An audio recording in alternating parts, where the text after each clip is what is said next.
Assalamualaikum warahmatullahi wabarakatuh. Perkenalkan, nama saya Siti Fadila Almu dengan nomor NIM 441442021 dari kelas A Prodi Pendidikan Kimia. Di video ini saya akan menjelaskan tentang bahan-bahan kimia yang berbahaya. Silahkan simak videonya. Jenis-jenis bahan kimia berbahaya. Yang pertama, klasifikasi umum. Klasifikasi umum terdiri atas yang pertama, bahan kimia beracun atau toxic substance adalah bahan kimia yang dapat menyebabkan bahaya terhadap manusia atau menyebabkan kematian apabila terhisap ke dalam tubuh karena tertelan lewat pernapasan atau kontak lewat kulit. Contoh timbal, krom, benzena, dan asam sianida. Yang kedua yaitu bahan kimia korosif atau corrosive substance adalah bahan kimia yang mengakibatkan kerusakan pada jaringan hidup. Contoh asam sulfat, gas klor, fenol, dan natrium hidroksida.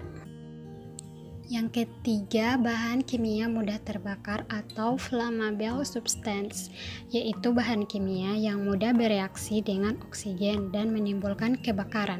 Kebakaran yang amat cepat akan mengakibatkan ledakan. Contoh aseton, fosfor, eter, dan heksana.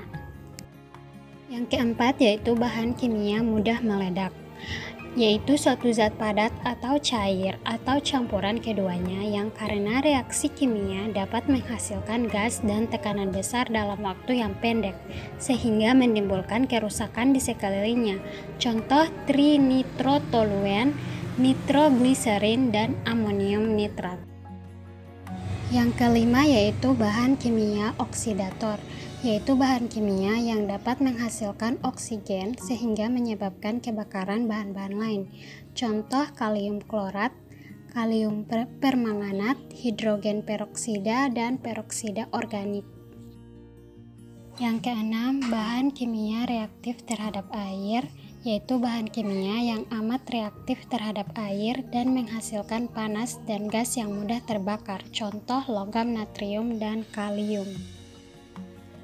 Yang ketujuh yaitu bahan kimia reaktif terhadap asam, yaitu bahan kimia yang mudah bereaksi dengan asam, menghasilkan panas dan gas yang mudah terbakar atau beracun. Contoh logam natrium, kalium, dan asam klorat.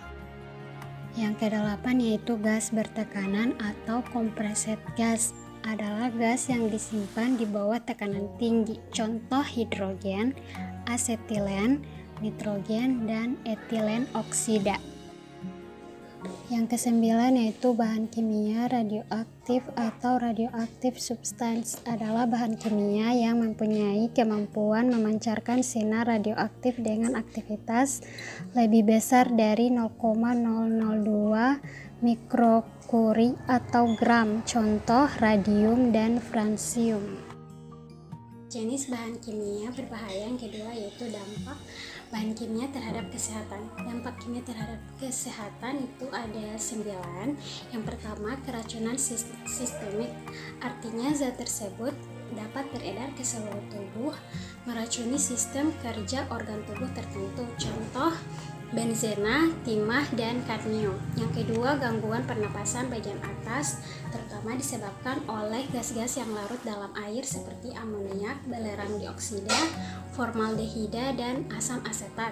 Yang ketiga, gangguan pernapasan paru-paru sebagai akibat dari gas-gas yang sukar larut dalam air seperti klor dan nitrogen oksida.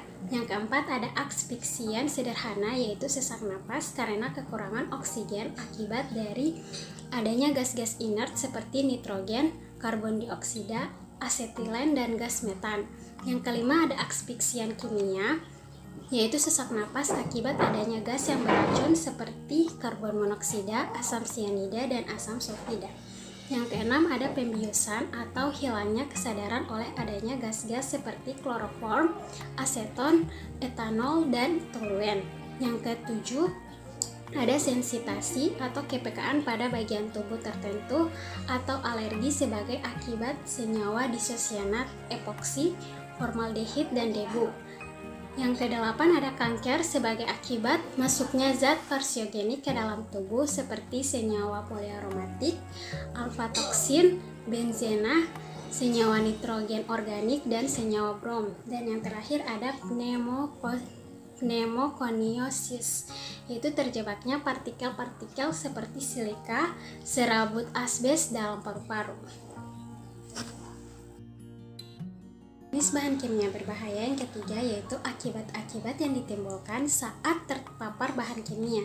Yang pertama jenis zat beracun yaitu logam, akibat keracunan atau gangguan yaitu syaraf, ginjal, dan darah. Yang kedua bahan pelarut, jenis bahan hidrokarbon, alifatik yaitu bensin atau minyak tanah. Akibat keracunan atau gangguan yaitu pusing dan koma.